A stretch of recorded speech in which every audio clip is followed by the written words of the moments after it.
Bonjour, bienvenue et merci de prendre quelques instants pour découvrir ce nouveau tirage Chuchotam. J'ai associé aujourd'hui l'oracle de la sagesse universelle de Tony Carmine Salerno à celui de la lanterne d'Angelina Mirabito. On vous rappelle tout d'abord que les émotions sont des messagères à considérer attentivement et avec gratitude. Qu'elles soient en apparence positives ou négatives, sachez qu'elles sont toutes utiles pour mieux vous aider à vous comprendre. Servez-vous-en pour vous dépasser en trouvant votre façon pour les extérioriser. La femme en haut à gauche qui vous représente sur la carte est comme propulsée, puisqu'elle a compris que grâce à ses émotions, elle allait de plus en plus reprendre les rênes de sa propre énergie. Pour certains d'entre vous qui ont du mal à reconnaître leurs émotions, je vous conseille par exemple de tenir un journal pour voir un petit peu comment vous évoluez. Alors ça peut être en quelque temps, mais ça peut aussi devenir du long terme comme une nouvelle routine à installer dans votre vie par rapport à telle ou telle situation. Ou pour tous les domaines de votre vie, vous verrez ce qui vous parle le plus. On continue avec la carte telle que vous êtes.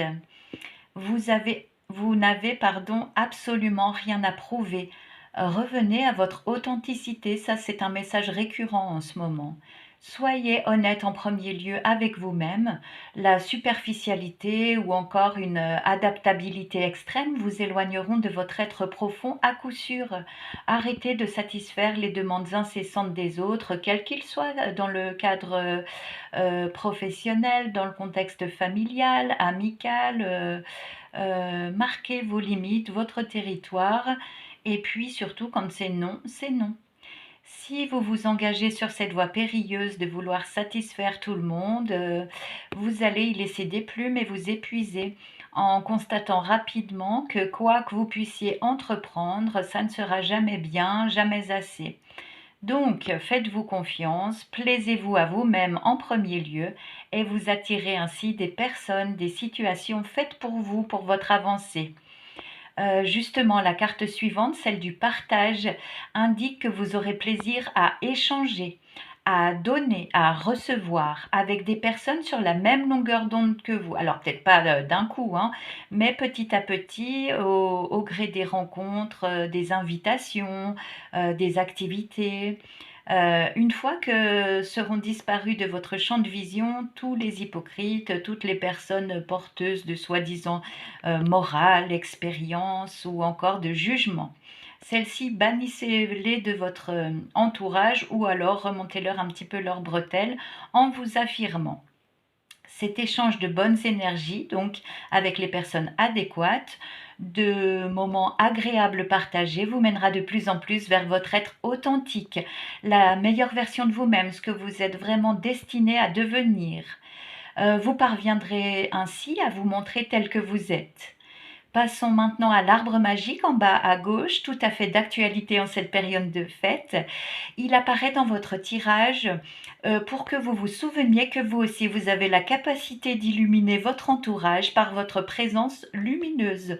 Juste en étant qui vous êtes dans votre simplicité, dans votre authenticité, avec la joie dans le cœur, un sourire, vous pouvez faire des merveilles. Ce que vous émettez vibratoirement a automatiquement une incidence positive sur vos relations, vos interlocuteurs. Soyez cet arbre bien campé sur ses valeurs lumineuses, irradiez vos qualités en laissant libre cours à votre créativité. De toute façon, les gens, ils savent, ils le ressentent, s'ils se sentent bien en votre compagnie, s'ils ont plaisir à vous croiser ou pas. Vous toucherez en plein cœur certaines personnes, parfois même sans en avoir conscience. Tout ça, ça se passe au niveau subtil aussi. Pour terminer, la dame de la rose en bas à droite vient clôturer votre tirage. Son message consiste à vous intérioriser afin de faire émerger votre propre sagesse qui est déjà en vous. N'attendez pas d'être parfait ou de vous sentir prêt pour conseiller, pour guider ou pour compléter les besoins de certaines personnes. Votre apport au monde est déjà précieux tel qu'il est, donc vous allez de plus en plus apprécier les synchronicités, les rencontres, les situations où vos dons, vos aptitudes particulières, vos talents seront sollicités, votre présence aussi tout simplement, de façon à ce que vous puissiez porter votre lumière là où il y en a besoin. Et soyez-en convaincus, il va de plus en plus y avoir besoin de votre lumière par les temps qui courent. Je ne veux pas vous affoler, je vous demande simplement de vous reconnecter à votre cœur et puis la vie se chargera du reste. Je vous embrasse et puis je vous remercie de votre écoute. Passez une douce journée. À bientôt.